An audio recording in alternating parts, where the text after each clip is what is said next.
K-Smell presents Now That's What I Call Lilith Fair.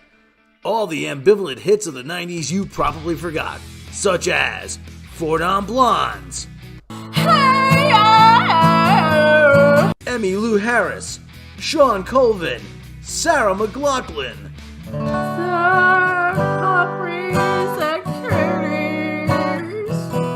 Juliana Hatfield, Tracy Chapman. You got a fast car, I got tickets anywhere.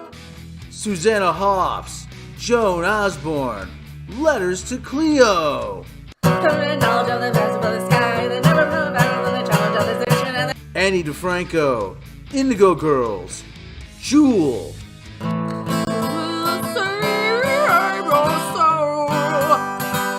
and sadly, many more. Act now, and we'll throw in, I guess if we have to, The Best of Seattle, featuring Soundgarden. Black hole sun, won't you come? Alice in Chains. Yeah, they come to snuff the rooster. And Pearl Jam.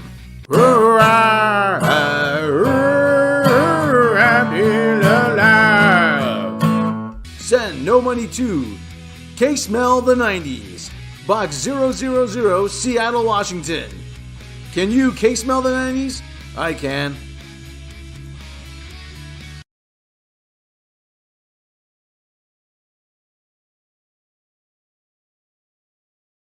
Now, for the first time, all the 80s classics for the generation who were born in the 2000s.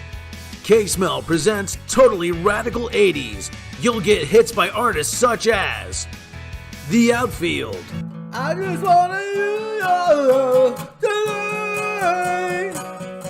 Culture Club, The Human League, Hall & Oates, Oh, here she come, she's a man eater. Tears for Fears, Billy Ocean, Aha,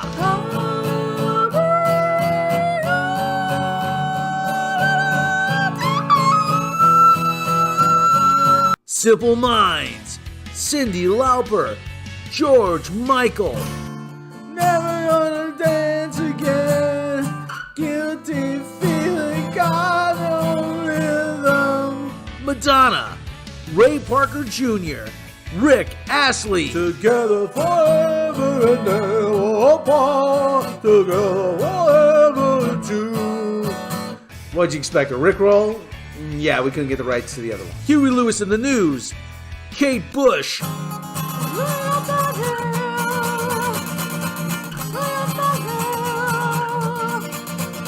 and many more.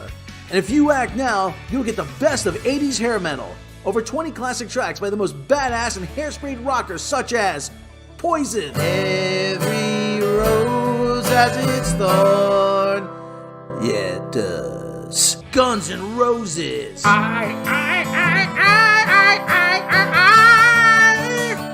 Metallica,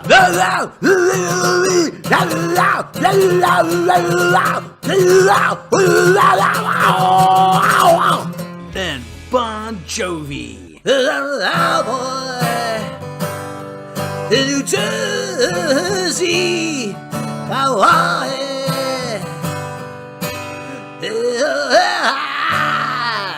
Send no money to K-Smell's Totally Radical 80s, Box 000, Hollywood, California. It's totally radical, man.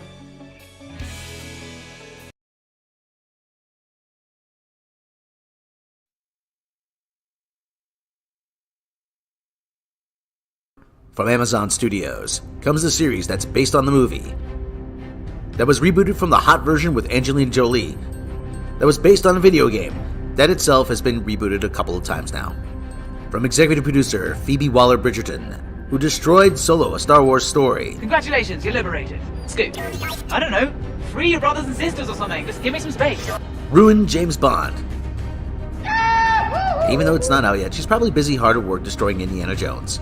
Wow, this woman seems to be completely inept. How does she keep getting work in Hollywood? I guess there's no limit to failing upwards, is there? Because you want to shag me up? Oh, well, that's how. Don't miss the series that will destroy the commercial viability of the franchise. Poob Raider, coming to Amazon. What if I change it to he my t? Are they really that desperate for content to fill streaming services?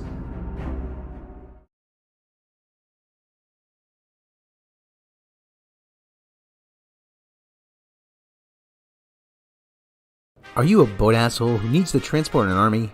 Did you forget to pack enough supplies for a full complement of horses? Don't want to deal with the foul smell from below decks? Or did you just forget because you rushed off into battle because some blonde chick with pointy ears showed up out of nowhere and told you to? Well, at 1-800-BOAT-ASSHOLE, we've got you covered. From cavalry to show jumping, let us fulfill all your equine needs. Perfect for the army on the go. 1-800-BOAT-ASSHOLES, because you can't spell asshole without horse.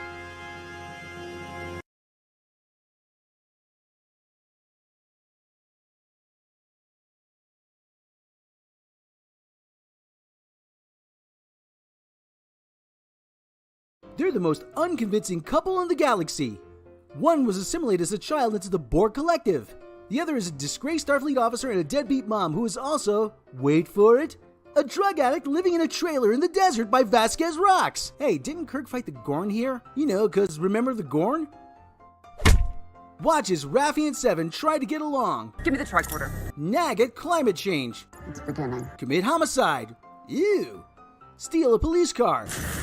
And then see Raffi bring Seven coffee and Seven will ignore her. You haven't touched your coffee. You never don't touch your coffee. He let us up there on our first date. Then they'll remind you that in 2024, interracial gay marriage is still a thing. We just got engaged. And when it's all over, see the least hot lesbian kiss in television history. Don't miss Jerry Ryan and Michelle Hurd in Karen and Karen. You know, don't think you're so special. I've seen hotter lesbians on television, and much hotter on Star Trek already.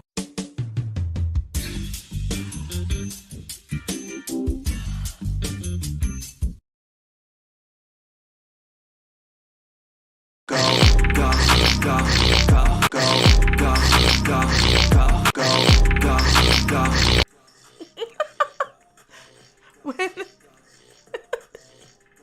you hear me laughing in the background. Shut up, me. When are we gonna get the equivalent in Star Trek of the She-Hulk twerk? I wonder. She asks as if she didn't already know. Hello, we are here. Thank you guys so much for putting up with me bouncing the time back and forth a couple of times. Had a couple of errands to run. I want to get some groceries and do you know how expensive Charmin is? Actually, it's the same price as it was last year, so I can't complain there. Hello, Andrew Helm. Hello, Anubis. Hello, Anthony Way. Hello, John Costello. Hello, Pegleg Pete. Hello, Michael Brashears. Hello, JD 1989. Hello, Andrew Helm. Hello, Sean Rousel. Hello, Jonathan Aldridge. Hello, Jan Sluka. Hello, Gareth Morgan. Hello. Sorry I put it off so long. Mega Q, was the trip a success or not? Yes, it was a success. It was a success. My new battery seems to be working. And my new, I don't know. And we have groceries, so we're going to have probably spaghetti, which is really easy. It's just brown meat, boil water, assemble. Jan Sluka, I myself couldn't stand TNG movies because they were trying to make Star Trek violent and edgy already. First Contact was mostly alright. There you have it. Right there. They're going for the movies. And here lies the question. How much do I like the Star Trek movies in retrospect? How much? By the way, also, by pushing this back, this means we can take longer rather than having, like, a time window or anything. So, we can take all day to rip into this if need be. I'm here for the long haul. I just had some chicken nuggets. I am not going to be hungry anytime soon, hopefully. I had a handful of Reese's Peanut Butter Cup, little minis. So now I am properly sugared. We got a full battery and a full vape cart, and we are ready to rip into this. Rob, what do you think about Star Trek Picard so far? Well, should we go with? Should we start with season 1 and 2? What we thought? Season 1 and 2. 1 was bad. 1 was bad. Season 2 said to season 1, "You think you're bad? Hold my beer." And then it Hold them. And then it got in its car and drove over Patrick Stewart a few times. Backed up over... Literally. They literally drove over Patrick Stewart. God, in a Tesla.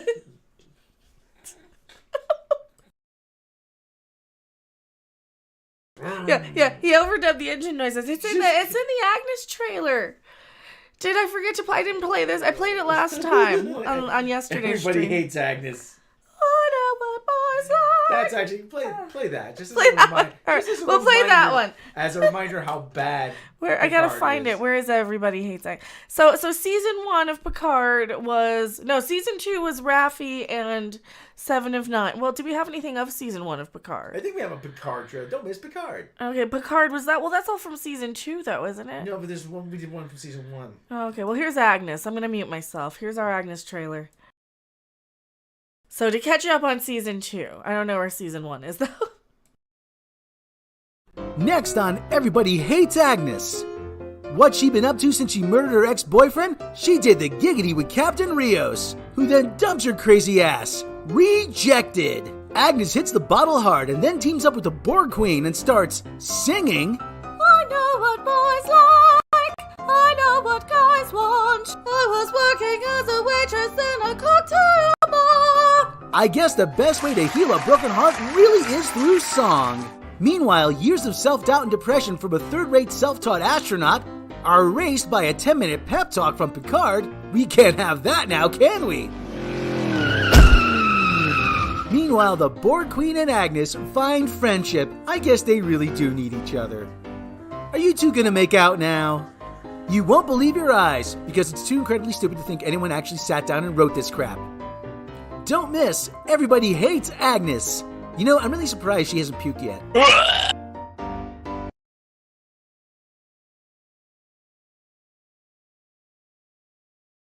So that happened in Picard. That was season 2. That was season 2. Well, even the Picard comedy trailer was all season 2. Because we remember, I think we finally made it. Because it has all the it's when Picard was like a warlord and he had the wall of skulls and that's right. Yeah. Yeah. So Picard in season 1, what the crap happened in season 1? Do we remember? It's so bad we forgot. Okay, it's the one where they clone Data for some reason. They can clone Data's brain even though he's an android. Data's on a flash drive. So he's on a flash drive wanting to die. Yes. And they clone him and make this army of androids. Because one of the Soong descendants, who all look like Brent Spiner, 100%. I liked Red Letter Media, what they pointed out. They said that it should be in canon that he just clones himself because he's so vain. And, that would make sense. You might, just do that. So what happened was they had to find Data. They had to find Soong. They had to find Maddox, first of all. Yeah, they had to find Maddox. And Agnes killed Maddox because Maddox was the guy from Measure of a Man, but he wasn't the same actor anymore for some reason. The guy was still kind of, he was relatively young at the time. He could have played Yeah, he could have played himself, especially with the age difference that they were giving him and Agnes. So. There was a shift in season, in the middle of the season, they had to find the planet where Soong's descendant was hanging out with the androids. So they had an android planet of butterflies and some tentacle thing around the planet, or is that out to some tentacle thing that was from season 2 of the STD. Yeah, with Remember the Red Angel. monster? Yeah. And the Discovery and so something to do with Picard. No. And the Admiral Polymouth told Admiral Picard sheer effing hubris. Yeah. And so Picard had some sort of ticking clock. He had some sort of... they had to kill Icheb with his eye. They had to rip his eye out. And Picard had to go steal his ship. He had that Romulan chick. Yeah. The USS on the... He had the ship with the clone of all the Rios and all the Rios clones. 7 of 9 was there blowing a whole bunch of people away because she was a murderer. That was actually not a bad idea. The guy, all his EMH, emergency medical hologram. And they sent this one out. I'm one of the people liking season 1. No, there's some good points. I'll get to this. I'll get to the good points, Sean Russell. Please, it's. No, I'll get to some of there are some good points in this. We're gonna get to the good points in season 3. There are. I will comment, but we're just in the recap. So yeah. So we're gonna recap season 1 and 2. Yeah. So what happened was they were sending the signal because the androids thought that the humans were gonna enslave them, and there was a big uprising on Mars colony that. Oh god, yeah, the Mars colony androids for some reason. I don't know. And the Federation were horrible because they're run by women now, and it was all evil. It was a Borg cube that the Romulans and what's her name pukes, and the Romulan with sunglasses, who was the chick from Cobra Kai. That's the chick from Cobra Kai. That is? That's the chick from Cobra Kai. It doesn't seem. Is like that the same chick? I think that's the same chick. Is it the same chick from Cobra Kai? So she plays the Romulan with the sunglasses, right? Yeah. There's God, I don't know.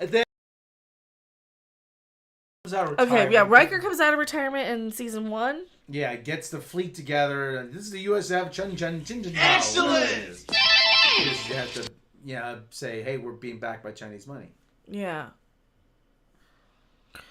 And we're going to have a standoff, and Romulans don't have ships to evacuate, and Picard just walking around, stumbling around, I'm sorry. I'm so sorry. Oh, and he had the Elrond kid. Yeah. Who was going around chopping people's heads off because people were all the Romulans blamed him because he couldn't personally save them all because they were so dumb they didn't know their planet was exploding. Yeah. They're like, oh, we don't have enough ships to evacuate people, but it didn't. You're the Romulans. Get over it. You're advanced. They had years. You can. Your ships are made on like black hole singularity freaking technology. I think you can handle a freaking star exploding in the star was gonna go supernova. They knew about it for years, and yet they kept saying we don't have enough ships to evacuate Romulus. Yeah. And yet at the very end, Riker is having a standoff with all these Romulan ships. Where were they? And they're in the garage. Yeah, they had a dead battery. We couldn't jump. You forgot Admiral Hubris. Yeah, Admiral Hubris. Oh, yeah, because Picard went to her for a ship, and nobody knew who he was. And Admiral Hubris, she was the one on... Was that the same actress from Making Mr. Right? I think. Excellent! I don't know. Right? Yeah, God. Yeah, was that the same actress in that? Am I thinking the same woman? I have no idea. Let me see. I don't know. She was something from the 80s. So name off a few of her movies and I'll probably recognize her. Anyway, so we've seen her in the 80s and stuff too. So she aged well. She looks good still. But I don't like... It's just like, the Admiral swore. This is Star Trek. You don't swear it's Star Trek. I mean, we already got over that. Because I gotta be like, I think this is why, after watching so many Marvel movies, I just don't, it's so unexpected to jump over from, like, Star Trek to Marvel movies to Star Trek swearing. It's really, really jarring. I mean, remember, my favorite show is Corner Gas, which is, like, wholesome as wholesome can be. They don't know how to write dialogue. Yeah. Nobody knows how to write dialogue. Especially something like that, which is a very formal kind of dialogue. Right.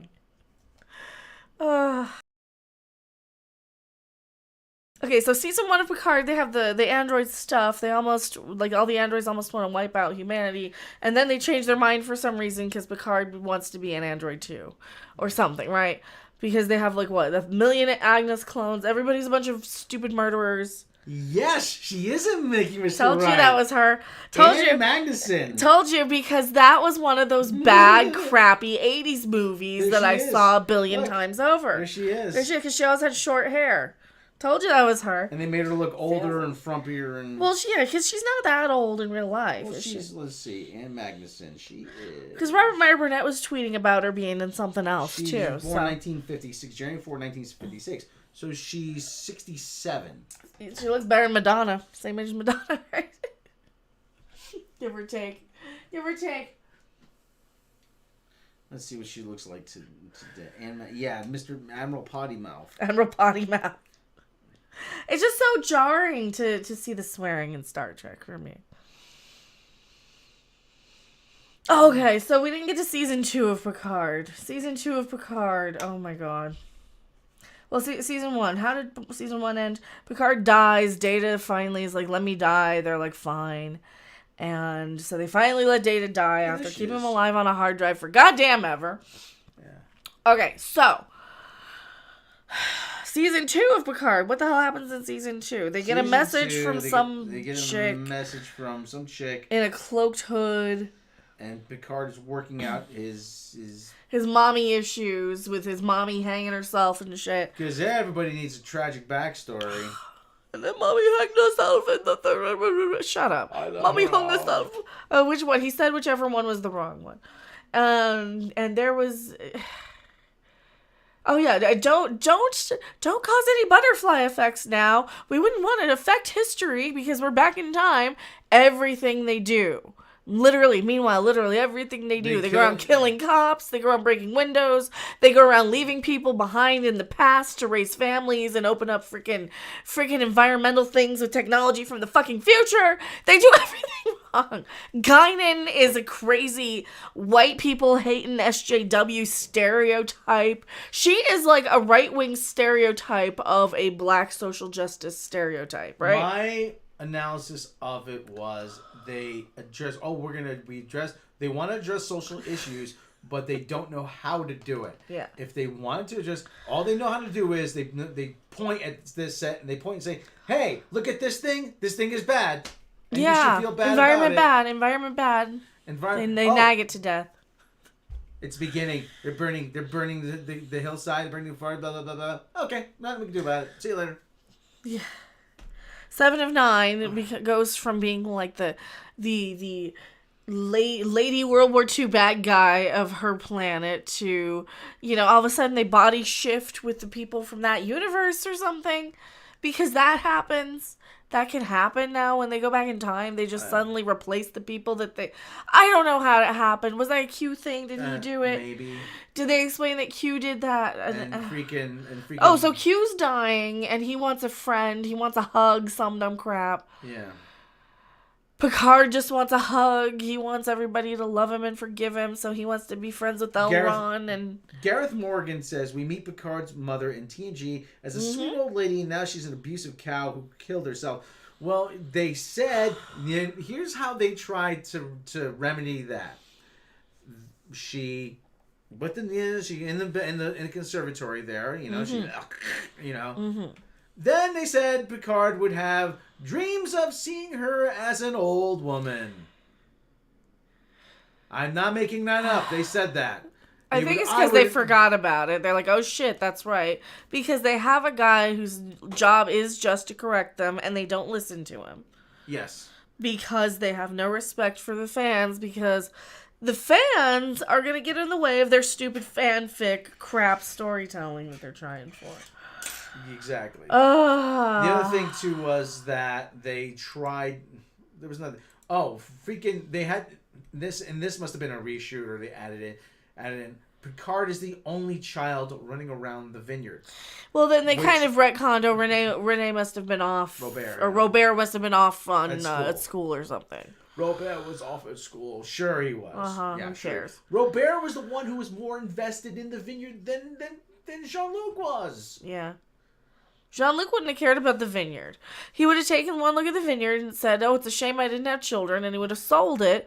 Or Beverly, if she would have fucking had a kid, well, we'll get to that, would have known that he wanted a fucking legacy 20 goddamn years ago last time she fucking talked to him. Yes, Renee and Robert and the whole point of him being so goddamn upset and wanting to stay in the fucking Nexus and everything, or everybody wanting to stay in the Nexus, was like he was upset. He saw his stupid fake family in the fire. He lost Renee and Robert. So he lost his real family in the fire, so he wanted to stay in the Nexus to see his fake family, rather. Ugh. Well, yeah, I don't care. They kind of set that up. They kind of set that up as a nice kind of scene where he's celebrating Christmas with an imaginary. Papa. Yes, yeah, I know it's imaginary, but it was set up as Merry Christmas, Papa. Oh, yeah. Shoot. Where's my thing? I loved when he went back to the vineyard in that episode Family, and Renee was oh my goodness, you must be a highwayman. Just like. But Renee was actually quite taken with Jean-Luc, and Robert was just like, you were off traipsing around the galaxy while I was here, tending to the fields. I was doing just securing the family, maintaining the family's estate and the vineyard. Father would have been, that was what Father would have wanted, but I was the responsible one. I could never be that was the whole thing. Picard got to go off and have these adventures, and Renee and Robert resented it for that. But however, I don't care about canon anymore. Well, I'm just so tired of arguing because, I'm gonna forget of it. But it just doesn't make sense. It is not keeping within Jean-Luc's character to be maintaining this hundreds of years old vineyard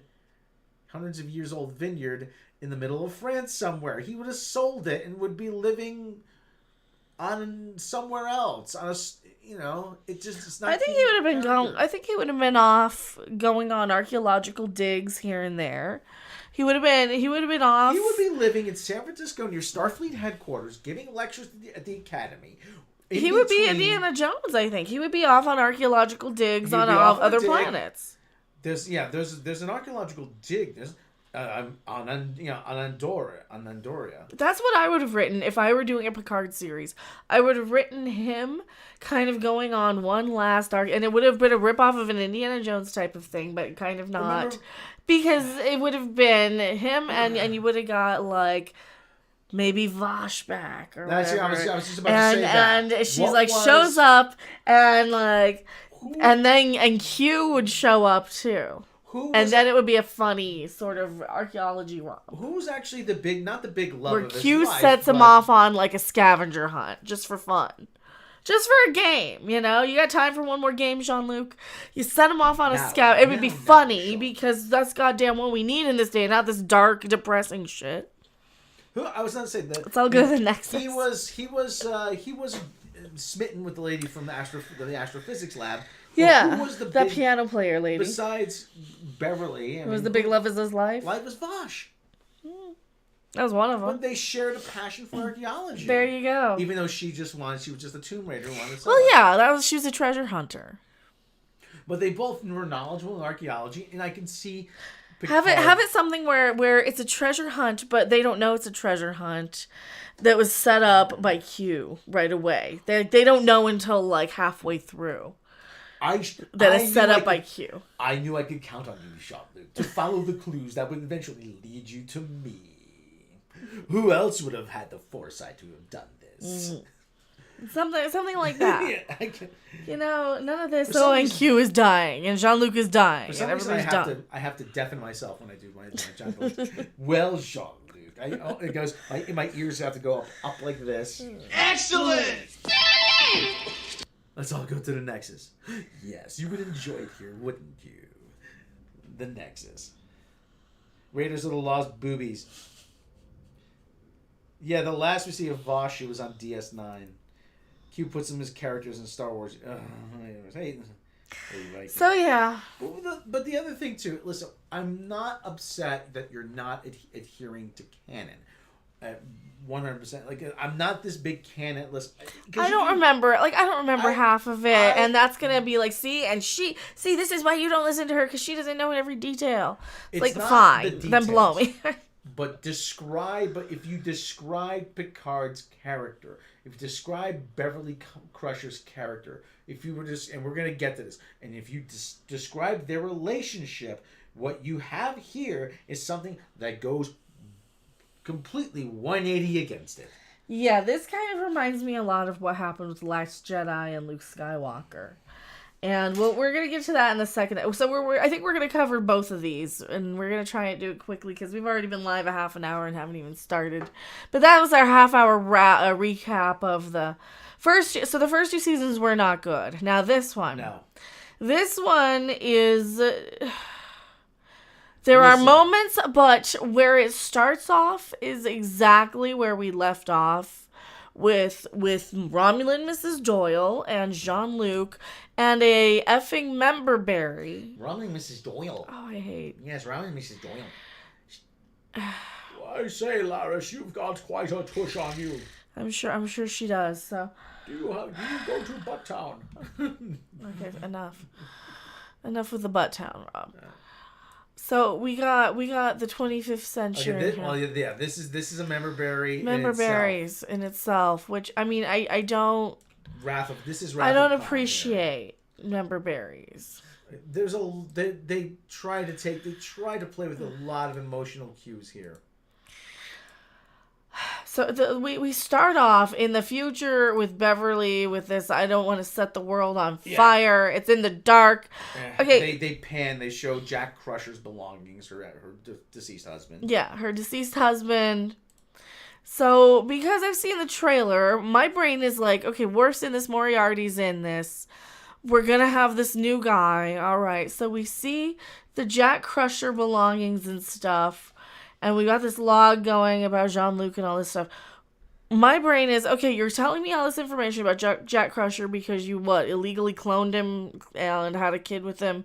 That's who this new guy is. It's either him or going to be the Picard son. Well, we...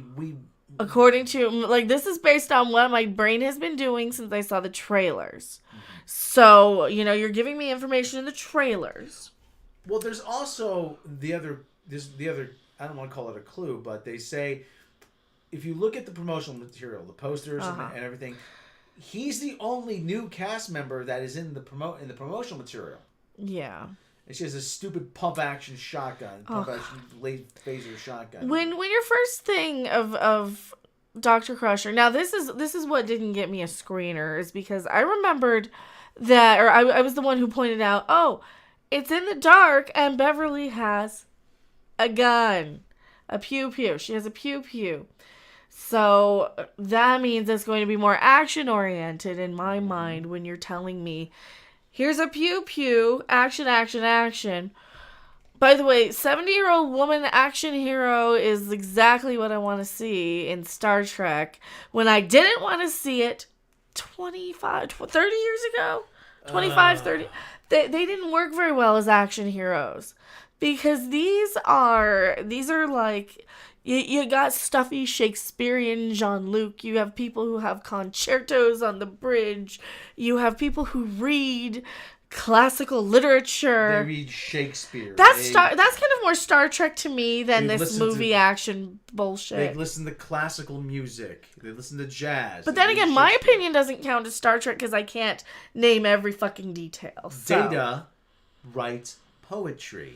Yeah. I mean, it's and very... paints. And paints. And is in a string quartet. And Beverly and Deanna do yoga.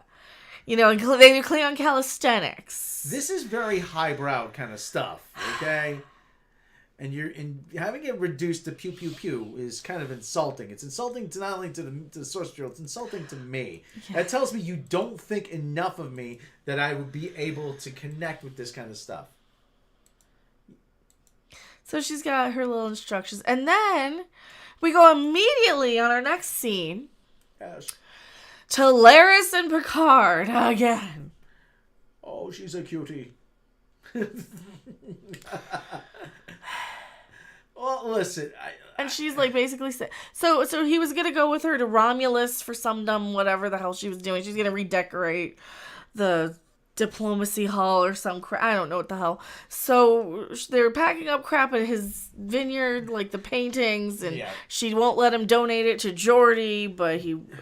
Jordy's got like an art museum. He's got a museum somewhere or something like that. Or Fleet Museum, I guess. Yeah. And so she's basically saying, it's okay, go away without me. I know you want to do one last adventure. Actually, Gareth Morgan says, don't forget, Beverly also does. She's actually an expert dancer, just ballroom and tap. Mm-hmm. They called me the dancing doctor. Mm-hmm. Mm-hmm. They would go on the holodeck and reenact, freaking the detective plays and stuff. Detective plays. Data was Ebenezer Scrooge in A Christmas Carol. I mean, it's not like did I forget half his like? Did I see the wrong Star Trek that the people who made Star Trek? I'm like, see? where because this is like the movie crap that most people are like, yeah, but it wasn't quite. Okay, listen. correct me wrong. Listen, I don't mean to dominate it. No, here, go ahead. I'm gonna get up and get some. Correct me. You're gonna get some water. I mean, some candy.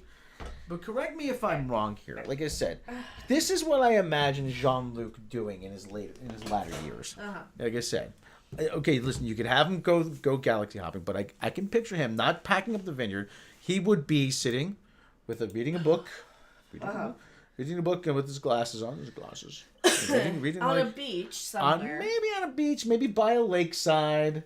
Or even just like in maybe an office somewhere. I see him vacationing on goddamn Ryza. He getting probably approached for Jamaharon and he doesn't know it. I'm a bit too old for Jamaharon. See, I would bring that back as a thing and be like, "Oh, do you see Jamaharon?" Oh, and have it be on. Oh no, that's on somebody else's table. I would have a callback and make a joke. It's like every time I come to Ryza, someone bothers me about Jamaharon. Something like that. Oh. Right? I would make a callback to that. I have it I'm already. sorry. They don't come to me for this. I'm sorry, but I'm a wet noodle by now. I need a lot of Viagra. So, Rod Picard full machine. Is he? Yes, he's a robot. See, these assholes are writing their fucking stories for them to be Jean-Luc's kid, and that's another goddamn stupid fan fiction thing. They're writing. I'm jumping ahead to the next episode. Instead of writing what Jean-Luc would goddamn do, they're writing for these new fucking people to be the kid of and the attachment to. I wish I was this guy's offspring. Son or offspring. So they're packing up. So I hate these goddamn fanfic writers. They're packing up the vineyard. And he gets a message that comes through on his communicator, his comm badge. His comm badge that's in a box somewhere. It's in a box. And like, why is it coming through on a comm badge? Wouldn't it be coming through on a screen, on a whatever? I mean, I just don't. That's just to have a callback to the comm badge to do that as a member berry. So he figures it out and he deciphers it. So accessing code myriad, Because you remember the comm badge is just the receiver. You need like a computer, a signal booster or something, and we go back through like your main hub on your computer. It would have to be sent, and then it would have to be received somewhere. That'd be like your Bluetooth device. Yeah. It's like the freaking internet gateway back here. I mean, it would have to go through the gateway, and then we Wi-Fi'd to the comm badge. We're just saying it doesn't make sense. It doesn't make sense that the comm badge itself would be able to receive a subspace transmission from I don't know how many light years away. Mm-hmm. But again, this is new Trek, so we're not supposed to ask those questions. So okay. No, just feel. Remember. Shut up. So okay, I'm encoding the transmission with coordinates. So he gets it. It's from Beverly Crusher.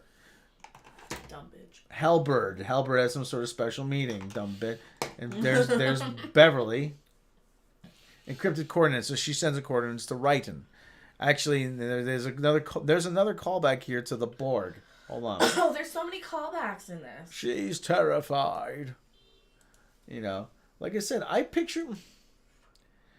Oh, for God's sake! So he's talking to Laris about going to rescue Beverly because she's terrified of something. She calls him and she's like, "Trust no one, Jean-Luc. Trust no one, Jean-Luc." Except him, and maybe him. Yeah, trust no one, Jean-Luc. So what does trust no one mean? Well, you show up, and she's not. And she's incapacitated, but there's somebody else there. What's he do? He trusts the guy. Yes.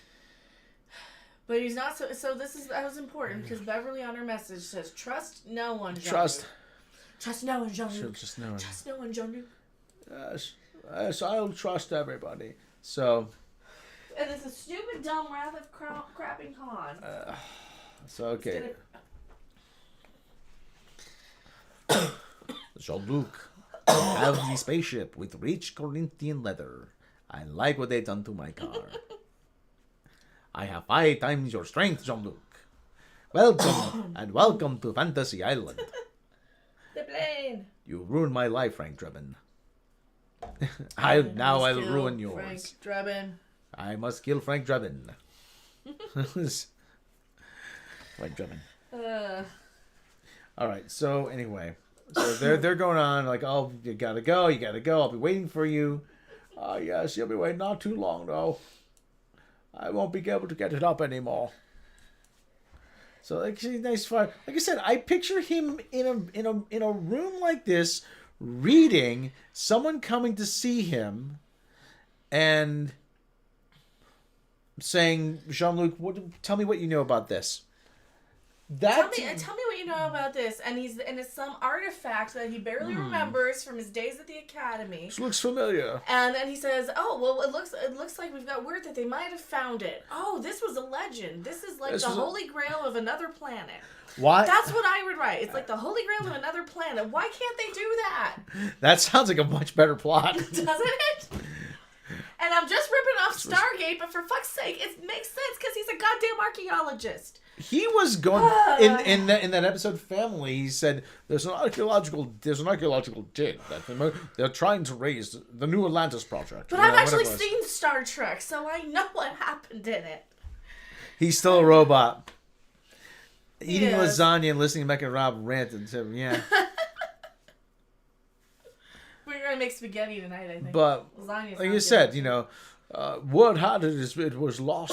It was lost into legend. The Romulans. Yeah, it's like the Romulan pillaged. Holy Grail or something. The tombs were pillaged. And then you can have like, and it would be like a rehash of the fucking thing where they go and get the genetic code. You could even have other races kind of race for it. John Costello. I don't know.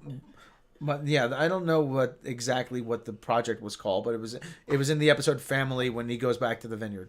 They were trying to woo him away from Starfleet to work. They wanted him to work in some archaeological dig, or whatever it was. But I picture, like I said, this scene, him with a book, and then getting a call somewhere.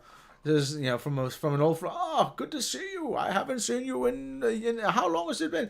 Oh, well, Picard. Well, Jean-Luc, I wish I was here for a friendly visit, but I'm afraid I have business. We need your.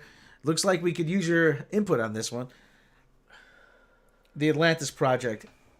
It's called the Atlantis Project. Yeah.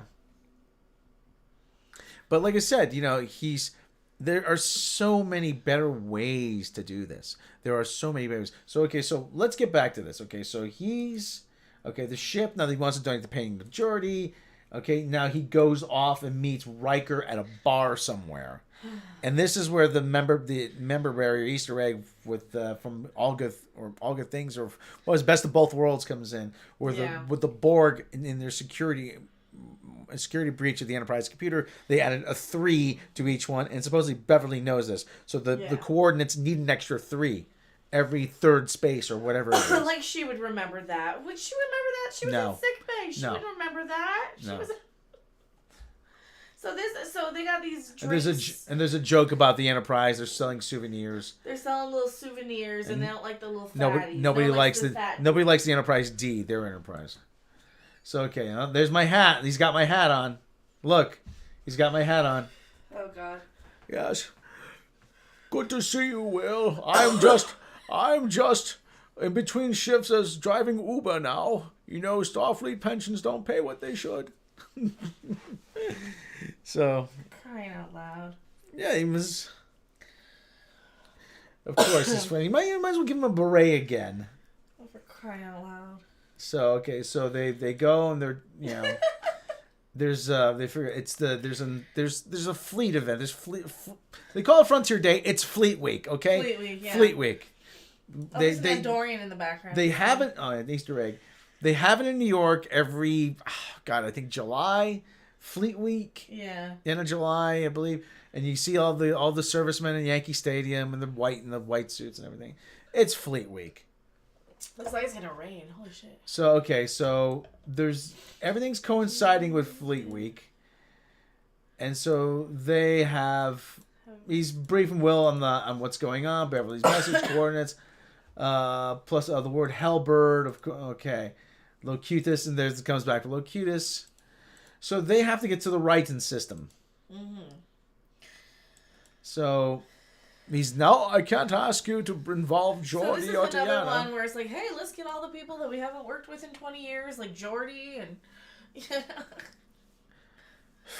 Where, I mean, I guess it would make more sense that he would work with these assholes that he like Raffi and Seven and... Yeah. And this guy's a rat, Ben Stiller. Ben Stiller is a freaking rat.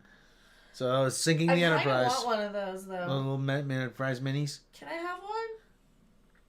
I don't know. I didn't even get a free copy So of this okay. stupid episode. So the name of the planet District is 6. Metalis. Okay. Yeah. So now she's looking for the red or the lady in red. The Red Lady or Lady in red. or whatever it is. It's the red lady. Is it me? No, she's Red Lady. Whoa, she's Red Lady. Is it because it's red lady? It's whatever red it is. harpy. It's red angel. Like which is it? Oh wait, that's all me because they're naming it after me because we're in the fucking goddamn Matrix and aliens are real. Oh wow, she's got a bikini on. No way. Okay, so she's got a bikini on. Okay, scantily clad. Okay, and we reveal that this is Raffi. the worst new Trek character ever. Oh god. Raffi. We learned how to do drugs from Raffi. We learned it by watching you. I learned it from watching you. There's a Orion dealer. Okay. Thank you for opening my eyes to vaping drugs. Who's this Orion dealer guy? I don't know. It's that's what Marvin the Martian looks like underneath the hood. So why does she care? Why does this guy care about her? It's her dealer. Oh, okay. It's her dealer. So yeah, so she's literally the worst. She's like the worst character ever, and you bring her back for yet another. So she's still season. high. She's still using. Well, she's supposed to be telling people she's not using, but she's working for intelligence. But is she using or not? I don't think so. I don't care anymore. I don't care. She did Who with cares? the Who gives a next- shit? It's just I was saying. I know. Okay, so we get to. Oh, her family sucks too. In the next episode too. We'll get to that too. Space dock. I like some of these shots. Okay, I'll give It's you this very- much. I do okay. like some of these shots. It's very nice. It's very nice. The visual effects are very well done. Okay. They give you like when they have the lights on is very well done. When they give you the do do do do, we're not that's Indiana Jones. That's the music. When they give you the Star Trek music. It gives you the real. It gives you. It makes me feel like I'm watching the end of Star Trek. Yeah. And that's just to trick you into thinking it's something that it's not. It's like going into McDonald's and. Well, the space dock from Kirk's time. I mean, they've reused this several times after. Yeah. It's like there's some elements, but then it's still this new Star Trek. 90% is still new Star Trek.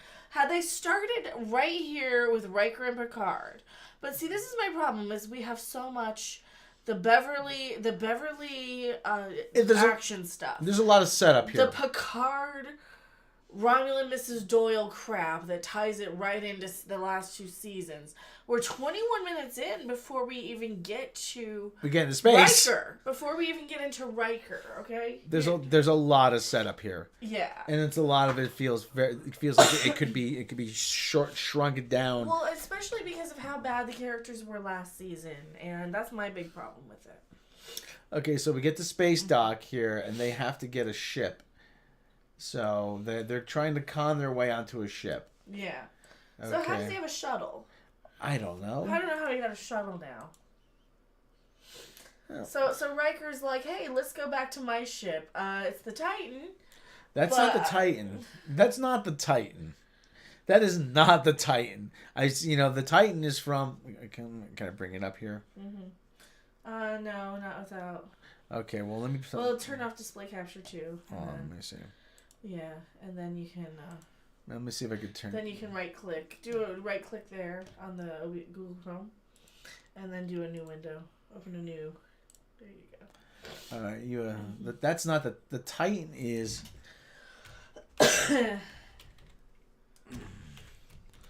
USS Titan, Star Trek.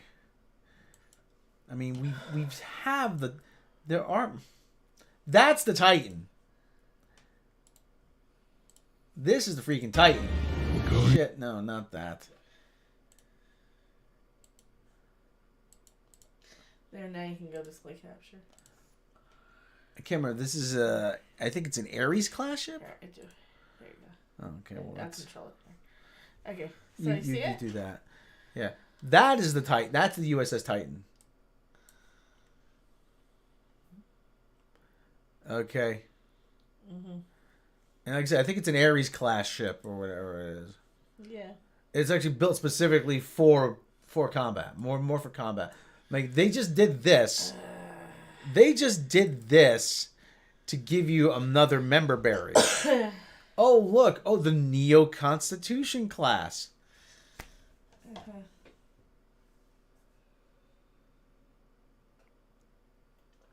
Ships change classes all the time, Rob. If you don't like it, you're just not a real Star Trek fan. The 25 is that shall be the Titan. Memory Beta looks so much. Books looks different, yeah. But the you can't call it the Constellation class.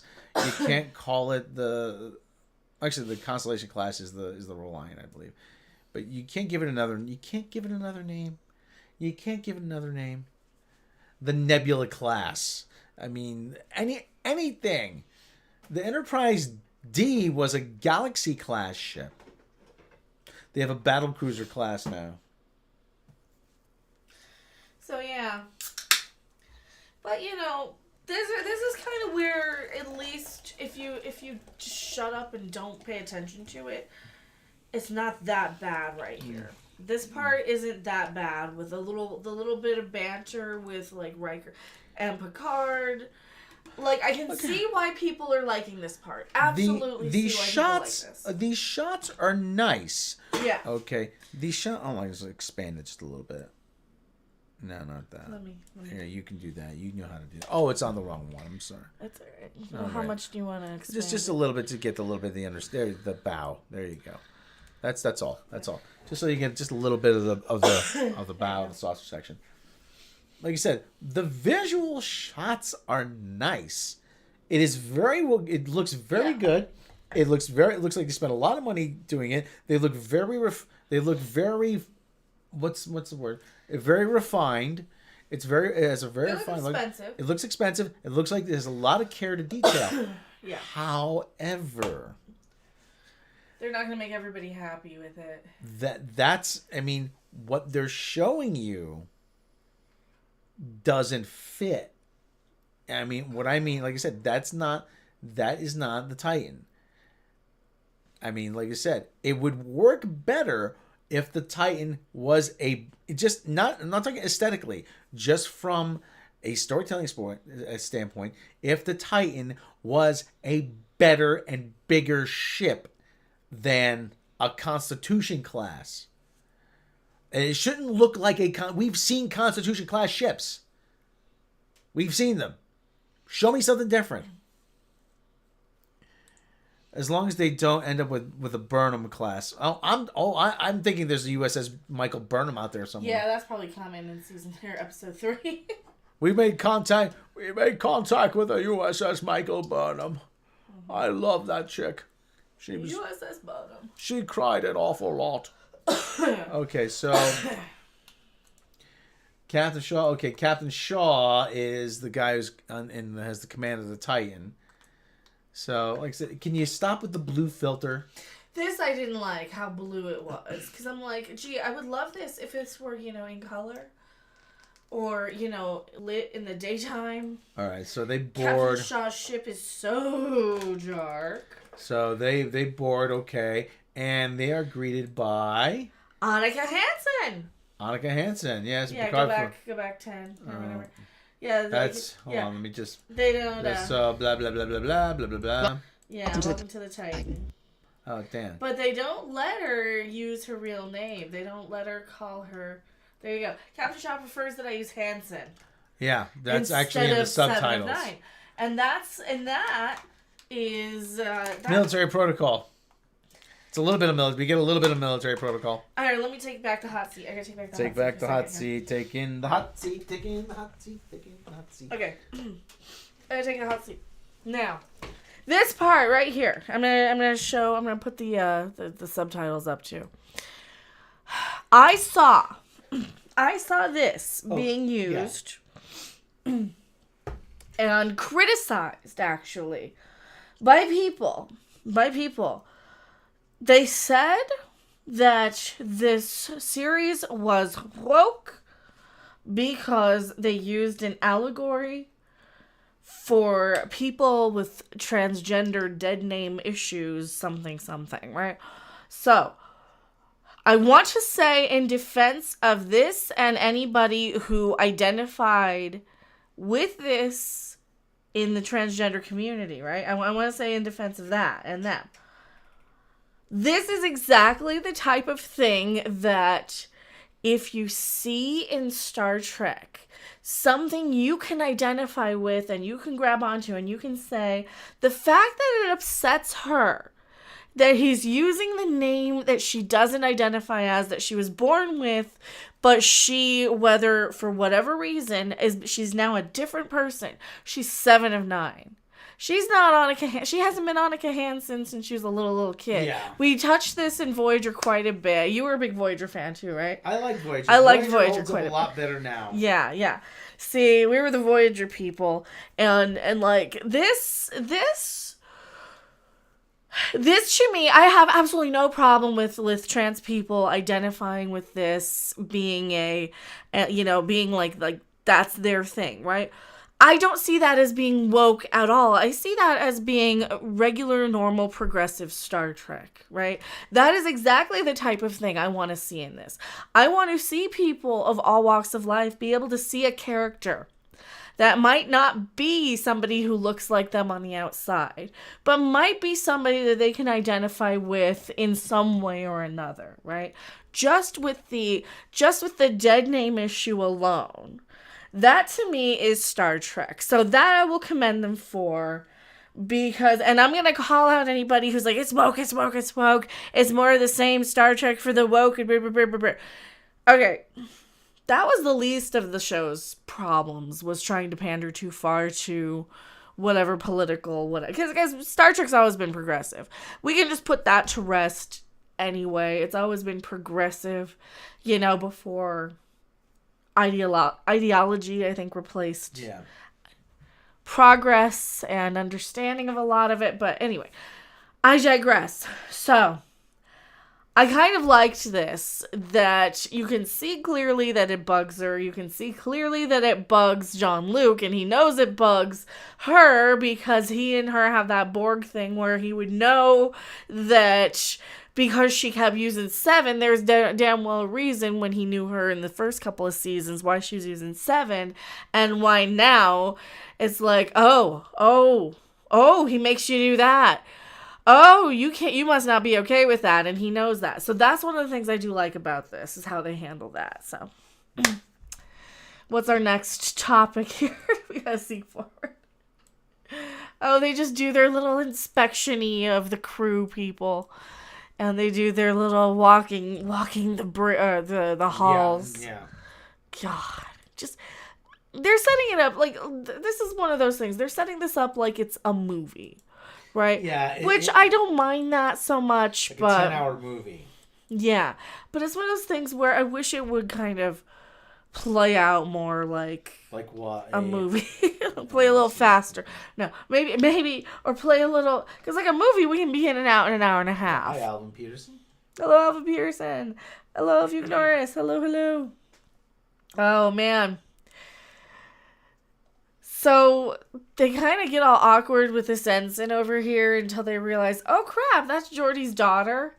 And then they start like razzing her, like, oh, you crashed the ship twice. And she's like, that was a long time ago. So they just basically embarrass her in front of her entire crew. Crash LaForge. Crash LaForge. Oh, God. And then she gets looks from these weird, creepy alien people with like skin conditions and stuff. These bald aliens. I don't think so. Probably no, can't be. Okay. It's just some weird alien something. Who the hell cares anymore? And this is another one where it kind of loses us a bit. So we get Annika Hansen flying the ship now, which is great. And then they get invited to dinner at the captain's office. Captain Shaw's. So he's like... He really reminds me of every character. I was saying, gee, if that's not Ben Cotton, he would be in any other TV show, because that's the same type of character he always plays. This kind of like You know what? I'm going to be an asshole and I'm going to question authority and I'm going to be absolutely right. And he kind of is once we get to this captain here. But they kind of give us a cuz that's what it reminds me of anyway. And everybody always eats in the dark. Oh god, everybody's eating in the dark. He's eating yucky blue food and so he's basically just emasculating Jean-Luc and Riker right in front of them because, like, who the hell are you old farts on my ship and why are you here? Why are you gonna pull one of these things where you come in and you steal the ship because old time's sake? Yes, they are. Yeah, and he even calls them out for it. He's like, yes, I've seen your records. I know you guys are a bunch of reckless a-holes. Get off my ship. How did you know? And he's kind of right. Oh, Lord. But he's kind of right. So he even goes on about, oh, jazz sucks. I like order. I like neat, timed precision and reason for the notes to be there. Yeah, they set him And up jazz as the sucks complete and I hate you opposite and you're an asshole. Yeah, they set him as the complete opposite of Picard and Riker. He hates them all. And he says that just to piss him off, just to kind of put him to put them at odds. To get under their skin. Just to get under their skin, basically. So he's like, you know what? You're not going to go and tell us to do anything, because this is my ship, guys. Screw you. Oh, no, it's my ship. I'm old. Who's this kid? Oh, that's Raffi's grandkid or something. Granddaughter. Looks like she's on board the USS Eddie Van Halen. So now why did she get the Eddie Van Halen? Because, okay, Rios in season 2... This is what really pisses me off, and you can't ignore it. Elephant in the room. In season 2, they said, don't interrupt the timeline. And what do? Butterfly effect. He stays back in the past. They disrupt the timeline so much to the point we have a completely different Guinan. And the whole universe is 25% different. So they're a bunch of dumbasses. Especially her. But that's okay. We learned how to vape by watching her. Thanks. So she's still vaping. It's right there in her hand. The thing is, they not only went 25% Guinan. Why didn't Guinan recognize Picard from when he was in San Francisco? Remember with Mark Twain? I don't know. But this thing. So she's talking to some handler. She's got like a Starfleet thing, and it's like, you are a warrior. Speak freely. Speak freely, but you are a warrior. Great Kirby, it's not that it's woke, it's bad. You are a warrior. That's Worf, because she was fighting Worf in the trailer. She was fighting Worf in the trailer. Didn't you get like a second of Klingon here? I've been under. When she's talking to the freaking computer? Doesn't it look like But it? the one thing I do know is that Of war. Did you get like a split second of Klingon for a second there? I don't know. Time is relative. Yeah, Jellicoe was tough, but he would not let them. You are a warrior. Man to contact in Rational Universe, yeah. So they even humiliate them by putting them in bunks. Oh, well, this reminds me of the time we were in prison. And then you dropped the soap. Oh, you got quite a surprise, didn't you? And of course, old man jokes because he has to get up to pee 1,000,000 times because, you know, old man jokes. Yeah, hey.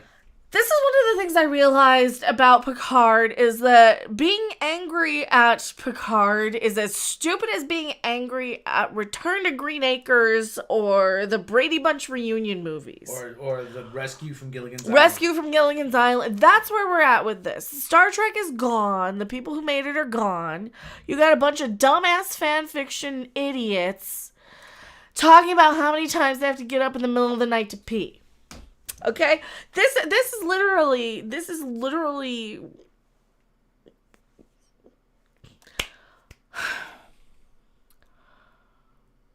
one of those 20 years after the fact reunion movies that they stretched into a TV series for content on this new thing called a streaming service.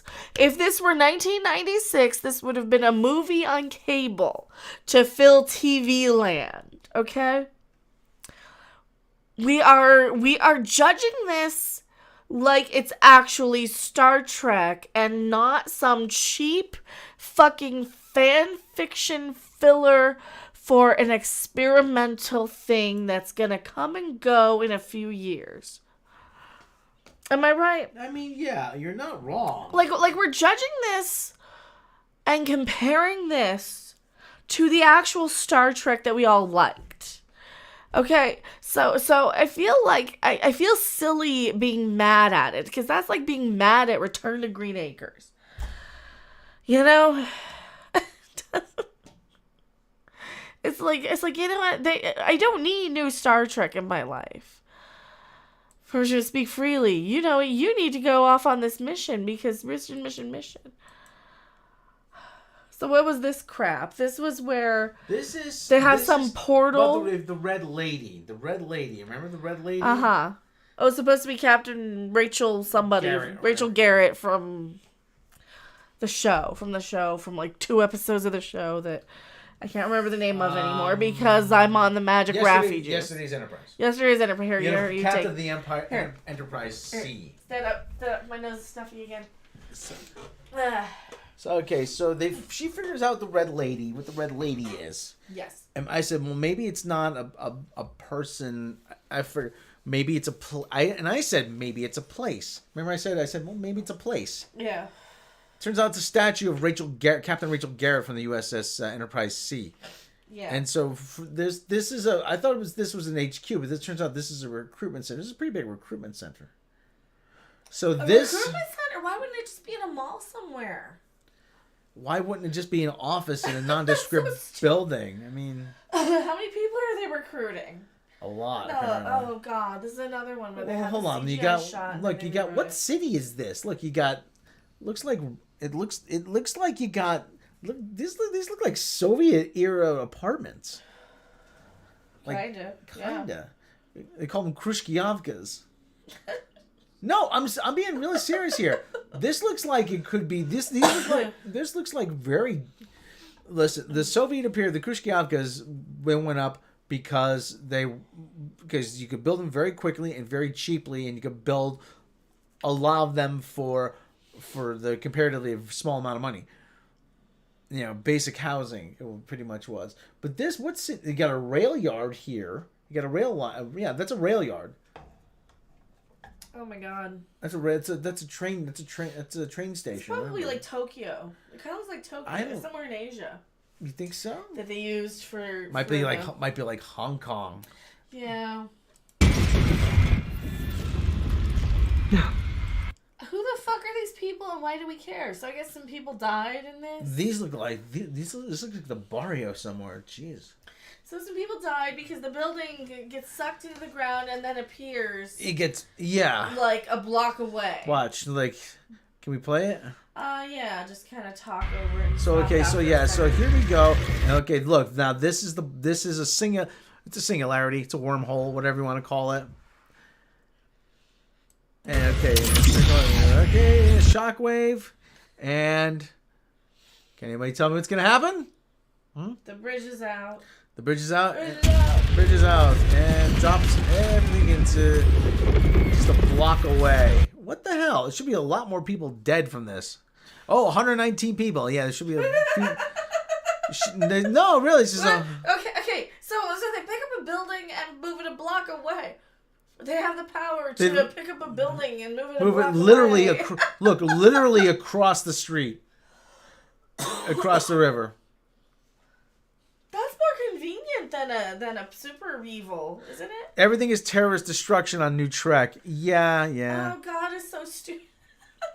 I mean, please enjoy this if you enjoy this. I don't want people to listen. Not We're not saying you can't like it because there are some good moments here and there. There really, really are. But I don't understand what is this? What is the means to the end here? I don't know. I mean, look, they dropped the city.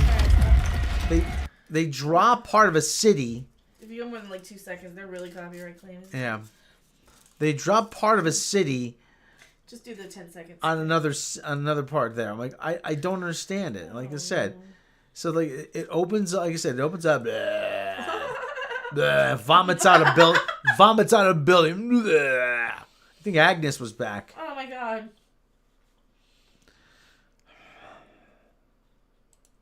Okay, so now they bring the Titan to they're trying to find a way for.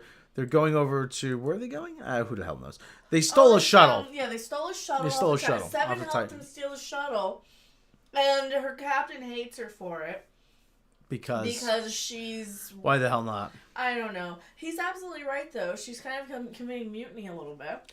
Yeah. But she's like, hey, their backs are going to be turned at this time. Go steal a shuttle then. I mean, I'm not telling you to steal a shuttle or anything, but they're not going to know if you go here. Now I'm not saying you should steal a shuttle, but if you were, I would the do guy, it this time, and they're not there. The guy goes on break in about 15 minutes. You know, the shows are unguarded. Not saying you can steal one, but you know what? If someone were to steal one, oh God, they could just open the doors and just take one out for a little spin around to the writing system. That city looks shabby, very. So okay, so now actually look, there's a well lit shot. Look, it's like relatively well lit. Oh, nice! You can see him. You can see I him. like this part. I can see it. Look, it's actually well lit. They're picking up Beverly Crusher's thing, and she's in stasis, and there's another asshole there. Now this doesn't make a lick of sense. That shuttle is ginormous. Oh my How God, her small ship is this tiny. ship? Her ship's as big as a shuttle. Beverly. Okay, so yeah, so okay. Oh my God. You think they'd have something on a little bit more? I don't know. Oh, that's crazy. Okay, so here's the thing. So they go. This part I don't like. I don't like this dark lit. So, okay, trust nobody. She said trust no one. So then this asshole pops out of nowhere. Hold on. I'll check the bridge. Okay, so There she is in Beverly's in a stasis. cryo tube or stasis tube, whatever the hell it is. Yeah. But she's still listening to, oh, don't watch us at the world, not fire. That one. They're still listening to that. Sean Russell, $4.99. Sean Russell! You get to destroy two things at once. It's efficient. Thank you. Stomping on my child. It feels like it's being written by the type of fan that created that Babylon 5 versus Star Trek fan fiction YouTube videos from years ago. So, Beverly. So look at this asshole. Excellent! Asshole. Trust no one. Asshole McNeil over here. Trust no one. So he's got Riker at gunpoint. Trust Okay. no one, Jean-Luc. Trust no one, Jean-Luc. Oh, I don't know just the world. So they're still listening to Excellent! on fire. On loop for how long? How long has it been since you sent the message and he got it and he got to the ship? It had to have been. I mean, how long was it beeping in a box? Right? I don't know. Let's take some time to figure this I'm out. trying to give myself a facelift. Hold on. Let's figure this out. Let's take some time, right? Okay, so she sends him the message. Let's say he hears it that same day, Okay. right? Subspace. So how long does it take to get to subspace, right? Subspace. It depends. I imagine they go through relays. Yeah. It would go through or whatever. So let's just assume. Let's just say it takes. I'm gonna guess it takes 5 hours. So how let's long just- did it take let's him to just get say. Riker there, to get to a shuttle, to get to a ship, 5 hours to get the to message. get to the Titan? It would take to find Will would take Where the hell maybe is the what Titan? Probably a day. would maybe take a few hours. Like so, we're up to like half a day. We're up to half a day. It would like So at least 2 Titan days. to get to She's the been listening to this damn song. At least yeah. 2 days. I mean, it's at the bare minimum 36 to 48 hours. Like I said, asshole McNeil Patrick Harris over here. Trust no one, Jean-Luc. Trust no one, Jean-Luc. Okay, there's a So stand. there's a Mexican standoff with Riker. Some more pew pew pew. We come in these shoot to kill, shoot to kill. And I keep saying this guy here So is who's this asshole? He's like 45, right? something like that. This guy right here, this a-hole, is the only one on the posters who was not part of the original cast. Yeah. So that alone should tip you off that, hey, This guy's important. something's up with him. He's This important. guy's a new cast member. He's a new regular. Great. Let me take a look. His name's Ed Spaliers. Well, we got the confirmation anyway. Yeah. Okay, so... So we find out anyway, that's Beverly is his mother. Ed Spaliers. Beverly's his mother, but you've got all this Jack Crusher DNA stuff up 34. So he's 34. He's 34. So he's playing, what, 22? I wouldn't say 22. Maybe. They're acting like he's playing 20-something. I haven't seen Beverly in over 20 years. So, listen, if he's supposed to be 25, that's pushing it. That really is. So, I mean, sorry, I got a little dry throat here.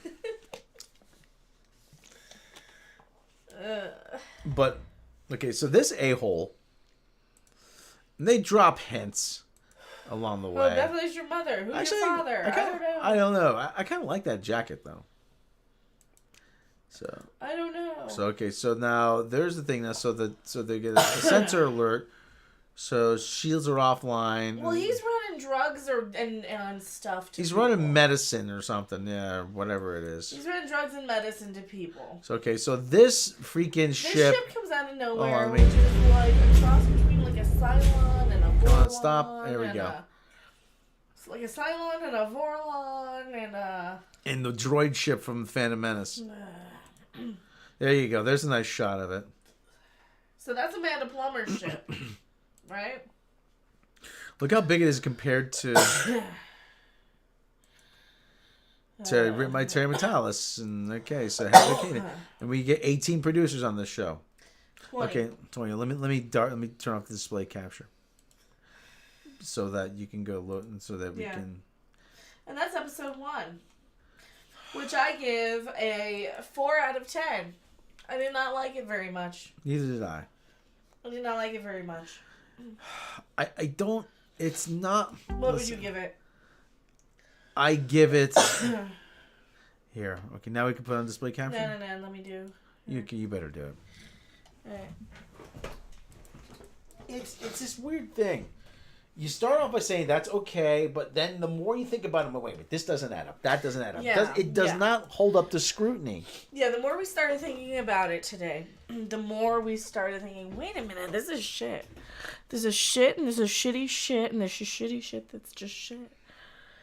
It just isn't good. No. You know? Hey, we have 44 people here watching. Thank you for joining us today. So she's like, trust no one, trust no one, trust no one.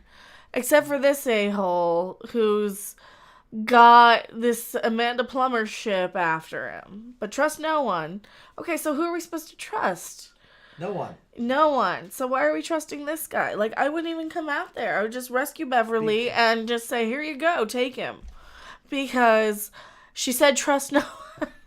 So if they're setting up, like, something where Jean-Luc is like, ooh, gotcha. Oh, and we have more Raffi, so she's got to go do more intelligence somewhere. Right? Oh, and we find out, that he was running medicine and stuff.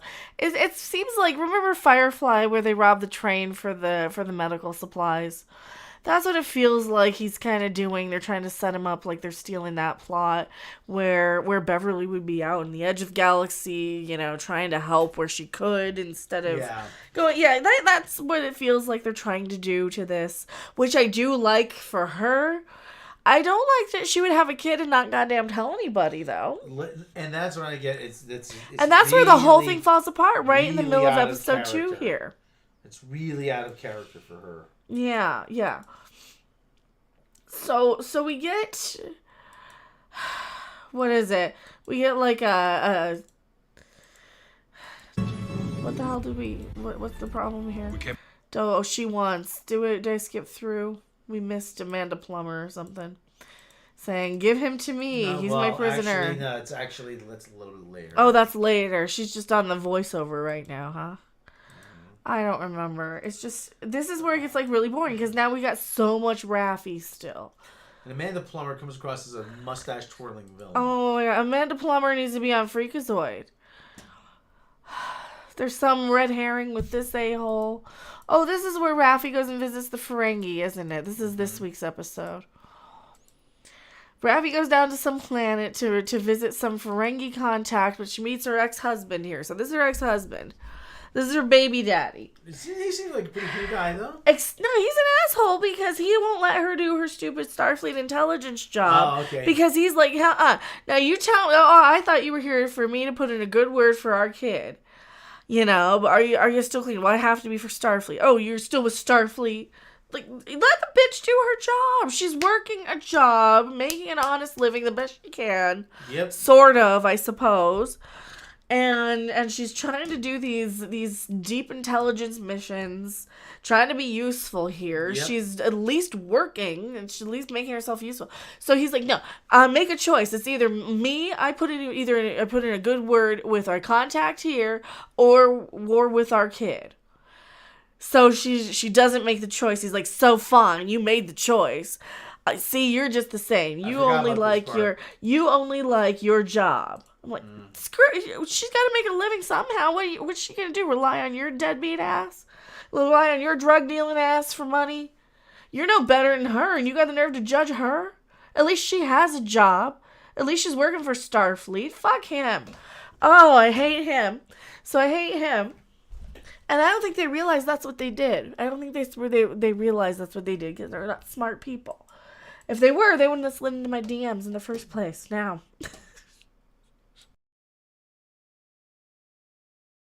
I'm the one who couldn't be bought. Remember? I didn't get a review copy of this. I'm just going right now.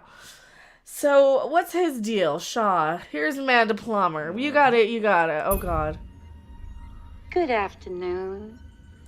She's just like... This is every role of her. Ever. This is her, like, always halfway on the edge of having a psychotic break, right? Mm-hmm. Which, if you're in the right frame of mind, is hilarious. Like I said, she needs to be a freakazoid villain. She's a cartoon character. But then again, I always said she reminded me of Zelda from Pet Sematary. You know, which has more to do with Star Trek than this, because at least Tasha Yar's on that. Yeah. She goes to be a villain. Another Karen on the show. Well. No, there's not gonna be season 4 at least. Yeah, at least this is the final season. Yeah.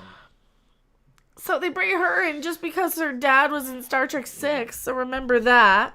So she's got like the most overpowered ship ever. She's like, what are you doing? Just give me the guy, right? And she could be a little more calm, you know. She could be like, hey, hi, can I have my prisoner? Because that's how I would handle it. Can I have my prisoner? And they're like, no. And then they scan the ship. It's like, here. Oh, you want to scan my ship? Okay, so I'm OP. Give me the prisoner. But no, she's, give me your prisoner. I have 7,000 rockets up my backside. And, it's just over the top, scenery chewing. Like, you can see some of it in her teeth. That's how much. She flings a ship at them. Here in a bit, like it's a damn frisbee.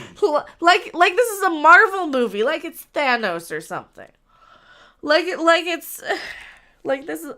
Like what if Thanos came down? What if Thanos came down? This is where they're going with this, and that's one of the things that loses me here too, is that there's this whole dressing down of these guys. For what? You got an hour to what? Defend him. Do you remember? Hour to turn him over. I want him back in an hour. Okay, I don't remember any of this stuff. I wanted to talk about the amount. Okay, you're on this part. You're on this part. Like I said, so I'm back on the hot seat. My nose starts getting stuffy after 5 minutes. Okay, well. So I gotta give him credit at least to this much. At the very minimum, they had a Starfleet officer essentially assert his authority. And say, it's gonna start raining soon. He asserted his authority and said, "You don't get to tell me what to do on my ship. You aren't even a captain. You are a captain. You're only a retired admiral, and you are an officer who follows my orders. You don't start telling me what to do." So I mean, at the very minimum, they did that. It was more towards the end. Yeah. So at the very. Because everybody just kind of, somebody like Michael Burnham just shows up, everybody shows up, and they just start telling everybody what to do. No, it doesn't work like that. So, she gets dressed down by Shaw. They both get dressed down by Shaw. I'm responsible. Hey, I'm responsible for the lives of my crew. I'm gonna. Which is true. I mean, which is absolutely, he's absolutely 100% correct too. Yeah. I'm gonna, you guys show up and you expect me to go out and risk my backside for these two idiots? No thanks. I got bigger things to worry about. So that's essentially what all this is about. This is just like, I like some of this with Picard and Riker. Now this is the stuff that people are like kind of focusing on. They're more focusing on the good, right? With the Picard So and now Riker it turns stuff. out. This is, as Riker realizes that's Picard's kid before Picard does. Yeah. He's my son. Yes, he's your kid, Picard. I'm going to get to you why that makes no sense and why this makes no sense in a bit. Yeah, McNeil Patrick asshole. Patrick asshole. Well, first off, he's too old. Second off, he's Beverly's too old. He's 30. He's 34. Picard's 80 something or whatever. Beverly's in her late 60s. The actress Gates McFadden's in her late 60s. She's gone through menopause a long time ago. Yeah, she went through menopause 20 years ago, but she went through the change. Unless she froze some embryos or something. So anyway, so now he's visiting in the brig. Turns out this guy's a con. So they go by a credit system. I don't know. They did start doing that above my pay grade thing. Yeah, they made a couple references to that. I mean, they don't really say how they get paid. I don't nitpick that one too much. Like, there's other stuff to nitpick before I nitpick that. Their material needs are all met, which means they can go off and pursue whatever vocation they want. And if that, lands you a certain amount of, you can, like I say, you can do it and not make. You can do it and not have to worry about how you're going to pay the rent in this universe. Yeah.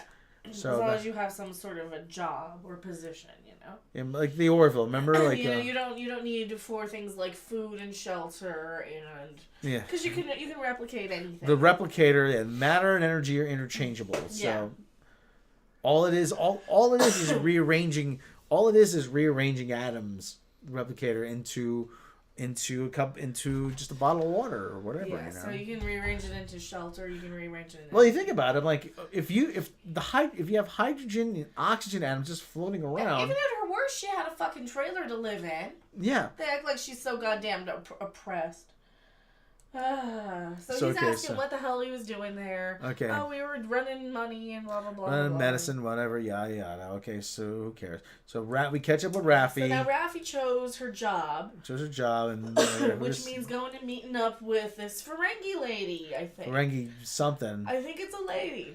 I think it's a woman. Ferengi. It looks like a woman. It acts like a woman, but Ferengi, it's in clothes, which is weird, and I don't like it. Ferengi non-binary. Maybe. Okay. So right there's that looks like a man though, facial hair. But play a second. Huh? Sounds like a woman. That sounds like a woman's voice, doesn't it? It does. Very true. Very true. Yeah, it sounds very feminine. I wonder if Ellen DeGeneres playing this Ferengi. I don't know. I don't know. That's a really familiar sort of voice. For me, anyway. That's not Jane Lynch, is it? I don't think so. I wonder. Anyway. So there's a drug. So hey, if you're one of us, you'll take the drug. I learned it by watching you, Star Trek. So this scene goes on way too long. So she injects it into her eyeball. Yeah. This scene goes on way too long. Oh, and that was supposed to be like the red herring contact guy. Yeah. So he's dead. His head's off. So this is still more dead, decapitated head. Chop off people's heads. Shoot, pew, pew. It's still fucking Picard. Like, am I seeing something different here than you guys are seeing? No.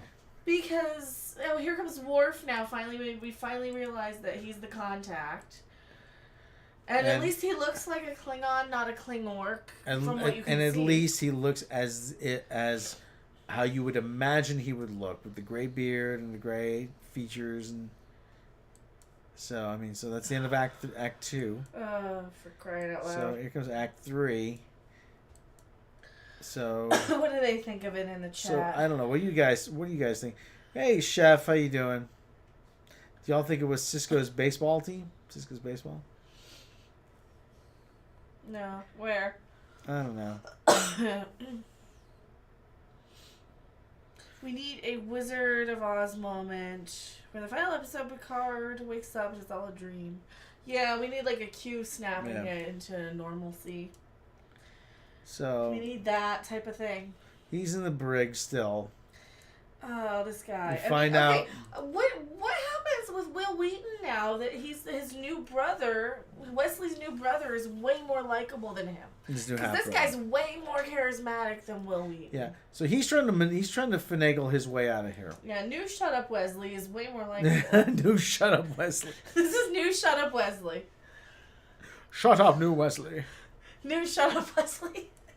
So he's trying to bamboozle his way out of here. So he manages to escape. Oh God. Okay, Amanda Plummer's smoking a Oh my God, cigarette. Amanda Plummer. She's got a cigarello. Because of course, play this. On the mechanics of gears, and yet that persistent sound, you. She's just it's scenery, just hamming it up. Oh my God. Good thing they're on a dark set. She is having so much fun. It's a good thing they're on a dark set. Ham can't keep that long under hot lights. Right? I made it funny. She is having so much fun. So I'm glad she's enjoying it. well, yeah, look at Look that at her. thing. She's having so much fun. Time we're alive.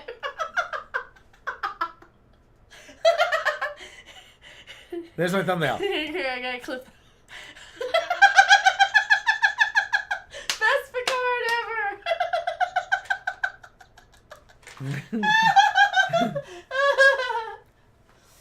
I got Oh God. my nostrils has been full flare. My gut hurts. See, she's having a blast. I will honor my terms. Do you ever play high face? Have you ever played high face? Have you ever played high? You stop a YouTube video and everyone looks high. Yeah. So that.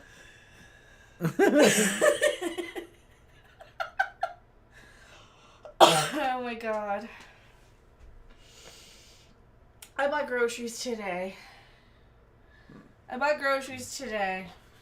bought TP for my bunghole. I'm not. There's no worse. I'm going to on record. I'm stating unequivocally, there is no worse feeling in the world than when that moment when you're doing your business, you look over, and you run out of TP. Damn it! I thought I'd have enough, and you're like, help! And the cat comes from the door underneath the door. Not you, okay? Unless you can run down to Walmart and Target or whatever, get me some TV. All right, And then he knocks a mouse. He comes back knocking a mousey under there 2 minutes later. Did you mean mousy? Is this what you want? Here's a mousy. All my streams are in high face. Oh God. All right, so there will be do what the dub scenes for Jays. so like I I said, think so they that get might the be our mission tonight and tomorrow if you guys want that. We got a bold Vulcan for some goddamn reason. all right. Is this where they flung a start? Did she fling it at him yet? Yeah, I think so. Okay, go back to where she flung it at him. That's funny. Go back. She flung a starship at it right there. Right there.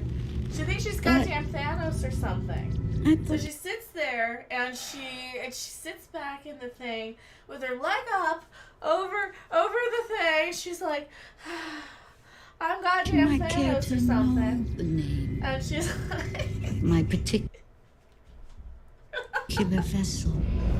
here. The Here. Shrike. Okay, pause it. So it's a cool shot, but what the hell? This isn't Marvel. She quite literally flings the starship at him, man. This isn't Marvel. Here. Look at this. Rather kill surgically and make It takes like 5 minutes, too. ship. Of grandiose dialogue. I am rolling my R's at you, and I am going to fling a starship at you. There's Beverly. So this is the one where they're supposed to have this whole conversation of, he's yours, Jean-Luc, without saying a word, and it's supposed to be all tense and dramatic, except for one fucking thing. What? 20 goddamn years ago, when she last saw Jean-Luc, right? If things didn't even work out very well between them, Nemesis. off camera, she still knew he wanted a stupid legacy because of Renee and Robert and all those people burning up in a fucking fire. Nemesis was the last time they saw each other. Right? Let's just say, for purposes of discussion, Nemesis was... okay, now, given what we know about the two of them, career woman... She was what, in her early to mid 40s? Mid 40s. So just let's just say mid 40s. Okay. To be having kids. Jean-Luc was in his 50s, mid to late 50s. He could still be shooting some bullets, but yeah, he's still got a few in the chamber, so he could slip one past the goalie given the right circumstances. So okay. Oh my god. These are two people. She might not have any. I can understand why Carol Marcus would keep David Marcus a secret from James Kirk, because he's off traipsing along the galaxy. She didn't want him tailing off because it was dangerous, and and so okay, I can understand that. Starship at the time, not a great place for a kid to grow up. She looks like Frau Bissiner, yeah. However, given that they are older, they are more, they are older, they're both career people, their careers are already, they don't have to... They don't make the same stupid mistakes a 20-year-old would make. Very good. They're not 20. They're not making the same mistakes 20-year-olds make. Very good. By keeping stupid fucking secrets from each other. They're grown adults... And then some. They've made their mistakes. They've learned from mistakes. They're going to make some new mistakes. Like having a kid in their 40s. But they're going to fucking be adults and goddamn talk about it. They know... These are people that have known each other for a very long time. These are people that have told each other everything. Know everything about each other. These are grown, mature adults who are at the top of their fields and their careers. They're responsible human beings. These are not dumb, drug-addicted 20-year-olds who don't know what the F they're doing. This isn't a goddamn episode of Maury where she would keep a secret and go have a baby daddy and another baby daddy and another baby daddy. She would say, Jean-Luc, they would never... if at some point, I imagine the conversation would come up, Beverly, I'm also getting any younger. I think it's, I always... And I've Jean-Luc, I thought it was the change, but it turns out it wasn't. Jean-Luc, you know how I thought I was going through the change? Well, maybe not. Let's have another discussion now. Beverly, and that's what would happen. Beverly, what are you trying to tell me? Well, you know how you always wanted a family. Yes, I always wanted a family, but I got a dog instead. His name is number 1. You know how you always wanted a family? Well, here's your chance. And that's how it works. Oh, my word. Well, we'll have to ship you off to Romulus for an abortion. I don't know. Or I'll raise it without you or something. And yeah, it would be... Actually, yeah, the Federation would be a perfect place because she would have no worries about a single mother trying to make ends meet. Especially at her career level. She taught at Starfleet. She's a doctor. She taught at Starfleet. She wasn't poor. She would not have to want... She already raised one child by herself. There's a Zabu loose. She already raised a child by herself. Okay? What's the... I don't... Again, given... They're grown-ass adults. They are adults. They, like I said... What 20-year-old wrote this? Given the nature of their relationship, this is not something she would keep from him, is my point. Definitely not. No. Not something she would keep from him. I don't buy it. At least not for long. Anyway. Not for long. I mean, especially not. Like, she wouldn't just run off in the middle of fucking nowhere. She would just run off like an irresponsible 20-year-old. She's over 50 for crying out loud. Even like if she's a grown woman having a midlife crisis, right? If she's a grown woman, she would run off with a 20-year-old man. Why would she crap out another Wesley? Exactly. And why does he have a British? Why does he have a British accent? Because he's supposed to be Jean-Luc. I know, yeah, but British. There's something familiar about him, this boy. Don't you see Jean-Luc? So Riker can say it. British accents are hereditary now, apparently, in this universe. Yeah, why would he have her accent? Yeah. So this is where we see this scene. We're supposed to be this. What do you mean? What do you mean it's mine? Yes, it's yours, Jean-Luc, and I'm sorry I didn't tell you. Okay, great acting. They're going for the Oscar or the Emmy or whatever. That's Actually, yeah, very. Yeah, we like the acting. You here. convey a lot without saying anything. I love the acting here. I like that they get to do this. I hate that this is what they're doing with this shit. This is what they're reducing Star Trek to, some stupid fucking soap opera plot of, I had a kid and I didn't tell you. Oh, Dios mío! This is a telenovela. They reduced this to a telenovela, so this is gonna be, like, we need somebody who can speak Spanish and do a telenovela of this now. Ay, caramba, ay, was macho, eh, what? I sound like Bumblebee Man. Ay, Dios mío, esa es la bambina!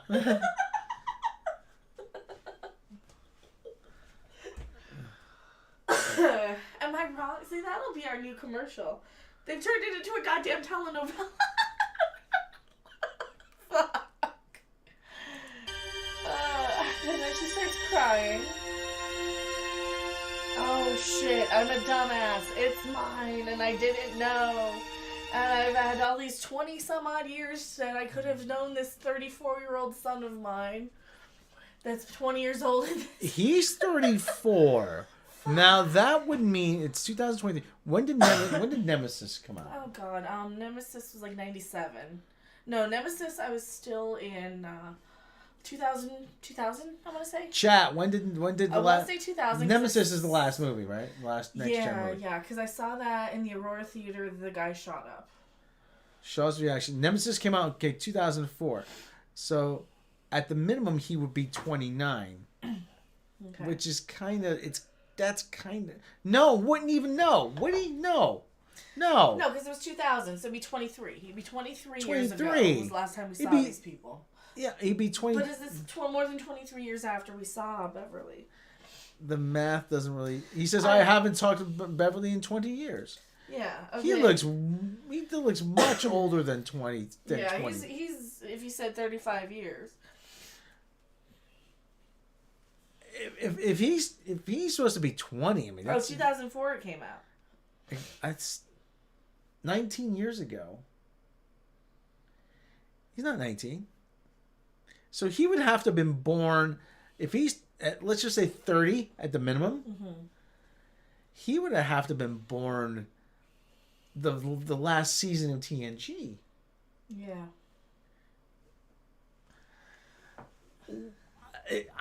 Am I nitpicking here? Am I reading? It could be a clone or something. Am I nitpicking here? Am I wrong? Stardates and Earth years don't compute. I'm just talking like aging in human years. In human years, he's 30. The actor is 34 years old. At the bare minimum, he'd be 28 or 29. If they really strip, you can't. This kid's not going to pass for 19. Okay, no way. It just doesn't add up. The math doesn't work. Be a clone of her dead husband, Jack. That's what I thought. It should Jack Crusher. I mean, his name's Jack Crusher. It should be a clone of her dead husband. That would make more sense.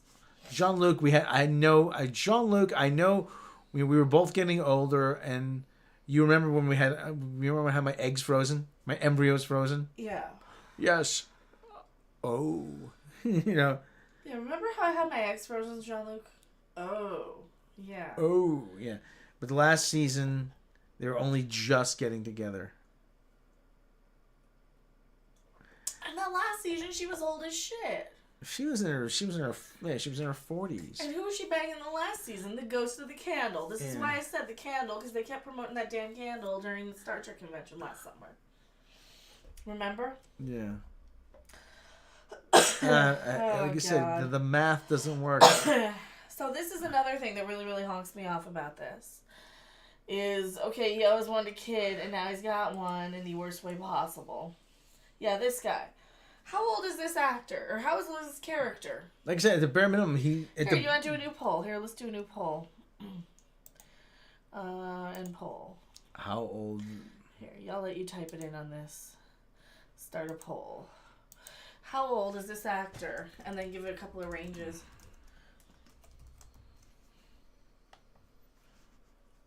25. 30. Let's see, add option. 35.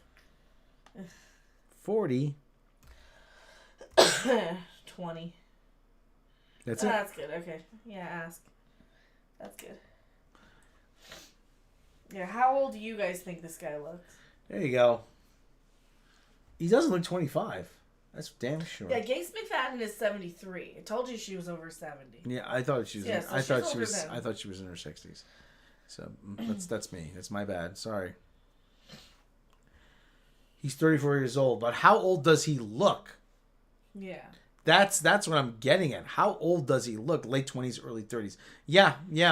Late 20s at the very earliest. Like I said, 28, 29, 30, 31, 32. He looks 40. He does look pretty old. But he's better than Wesley Crusher, so I'll give him that. Yeah. The guy are seriously wrinkled. But, like, dude, does he talk? Yeah, he does. Well, he does. 7 Yeah. and 9. He looks the same age as her. I hate saying it. And she's what? She's got to be like 45. How old is Jerry Ryan? 45? She's 50, 54. 54? Maybe 55. Alright, she could pass for about 45. She looks younger than Patrick Stewart's wife, who's supposed to be 44. Patrick Stewart's wife's in her 60s, but she says she's 44. To give you an There's no idea, way. that's There's no way. to give you an idea, that's a 54-year-old woman. Yeah. When I was a kid, Jean Stapleton, Edith Bunker was a 54-year-old woman. Oh,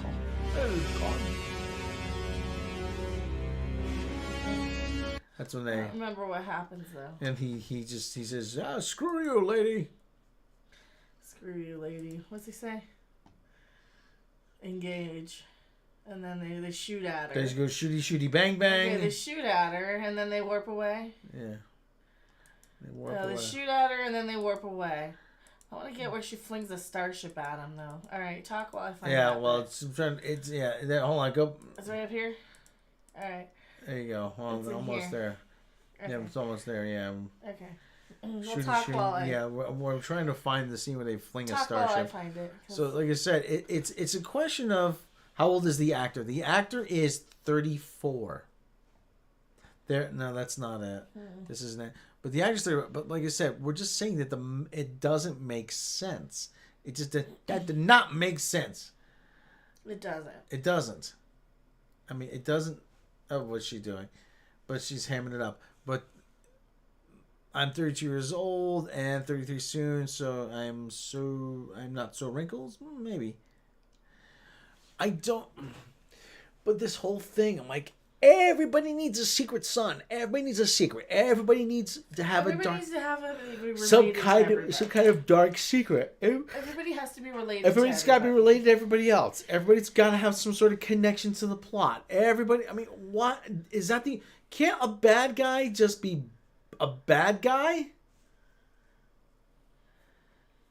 I mean, can't somebody just be evil for being evil? Apparently not. I think it's more towards the beginning. I don't know. I can't find it. It's right here. Yeah, so I mean, the bad guys just can't be evil for the sake of being evil. With a ring like that, dare I say it, rule the world. I mean, yeah. Oh, I found him. You may have just turned your post back. Bring him up. He's So I mean, it's Velma all over again. Hey, Dr. Evil even had to go to Evil University. There you go. That was in the beginning, wasn't it? Yeah.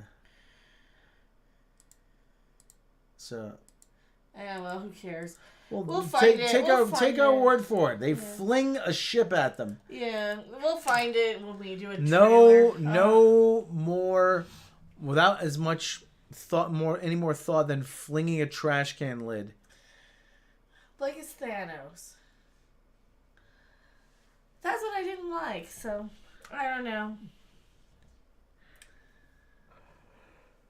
Oh, for God's sake. Caffeine crash. Alright, get up. Yeah, I think I'm caffeine crashing too here. So we didn't like the first 2 episodes because they're still so damn action. There are parts of it that aren't bad, but only parts.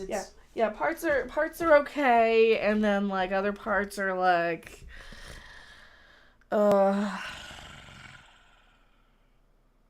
yeah, we talked about 2 of them. So if you missed it, I'll just put it back up and we'll leave it. Oh, and thank you for hitting the like button. We got 58 likes. Let's get more. Let's get 60. At least get to 60. At least get to 60. How many Chewbacca's, Rob? 2 maybe. True, 2. Maybe 2 sounds about right. It's not that good. It's really not good. I think episode 2 also a number 4. Like they turned into a telenovela, basically now. With I have a son that I didn't tell you about. Really, you're making these same mistakes. It's still a lot of like action-oriented, drug-oriented, violent. It's like the same stuff in Discovery where they go off to the planet and have to get space drugs from Clint Howard because whatever. It's the same type of stuff that you don't want to see in Star Trek so much. And listen, I hate saying this, but without seeing the rest of it, but this is just going to fall right off a cliff at some point. Probably. I hate being that pessimistic, but there's really nothing here that says to me that this is gonna get better. Yeah, there's nothing telling me that it's gonna be worthwhile to watch. Yeah, What'd you break? The kitties thing. Okay. Into. Looks like it's gonna rain. Ooh, that was lightning, I think. Ooh. Yeah, these first 2 episodes, I'm not digging so far. They're a little too more of the same stuff I didn't like in the first place. In the first 2 seasons, I mean. Had we started with this, then I think maybe this would get a higher score without the other 2 seasons attached to it, because we come in already hating what we've seen of like Raffi. Already hating her character retrospectively. Already hating what choices Picard and his crew have made in the first 2 seasons. Despite. And even some of what 7 of 9 have done, right? So we're already kind of coming in with with what's happened in the previous. Because they can't help it. They can't help it. There's just no way around it without retconning them. So, and they're not going to do that. Yeah, 4. Both episodes, I'm thinking 4. I mean, I'm probably going to keep watching to see where it's going because it's going to be good what the dub fodder and it's going to be good discussion for my content for, the channel. And as a former Star Trek fan, I still want my money back and I'm ready to cash out of Star Trek. So, but no, this is too actiony. This is just too much of what I didn't like and the movies, and it's trying too damn hard to be a movie. What would you think? Yeah, I mean, it's trying too damn hard to be a movie. This is trying too damn hard to be like the second. This reminds me so much of the second episode of Discovery, where they had the mutiny and they had the big explosions, and they're trying too hard to break out of the ship and or break out of the brig, and it's just too much reminding me of the bad Discovery stuff. Catch out Star Trek. At least one has a test to have success with new track. What was the good one? I mean, Strange New Worlds is probably the best one because that's like the best lit. Which is a sad reason to have the best one. Somebody's hungry. Yeah, you want to go feed them? Yeah. First 3 episodes are bait. 3 and 4 are switched to the woke crap. I don't see how being woke is gonna make it better or make it any worse than it is. That's the thing. Like the bad writing alone, you know, the woke stuff is like the least of the worries here. Because let's face it, I mean, people have now just gone to, oh, woke just means having a woman there, so. You already have crazy, stupid people going, oh, a trans person identified with Annika Hansen and the dead name thing. So they think that was woke. It's like, that's really not. That's literally progressive. So. Are these people so creatively impaired? I'm really trying to understand. I don't know. So I feel about so far is the modern day Star Trek theme, just using TNG crew now to do it, and I hate the dark theme on the bridge and stuff. That works. But I can see why people are enjoying it. It is better than the other 2, but I still remember very vividly the other 2, so. Do we know who the writers are and if they're woke? And it doesn't, I mean, the fact that they're giving me so many stupid choices. It doesn't matter if they're woke or not. I mean, I think the immaturity alone. Here's the thing. You can have not woke writing that's shit too. Oh my god, I've seen some non-woke stuff that's just absolute garbage because it's immature dog crap, right? Anyway, I don't think whether the writers are woke really have anything to do with it or not. To be perfectly honest, I think the outrage mob of, oh, it's woke, that's kind of run its course, don't you think? I mean, the election's over. They're using it to bait and switch people and get a bunch of people politicized who shouldn't be. I should probably wrap. We're gonna have lightning pretty soon. Shit. All right. Well, thank you guys so much for hanging out. I can't find that part where she flings a ship at them quickly, but. Oh, is it here? No. I don't even care. Thank you so much. We will see you on the next video, live stream, or wherever. I might do some Fall Guys later tonight. I don't know. Or maybe some What the Dub. Bye.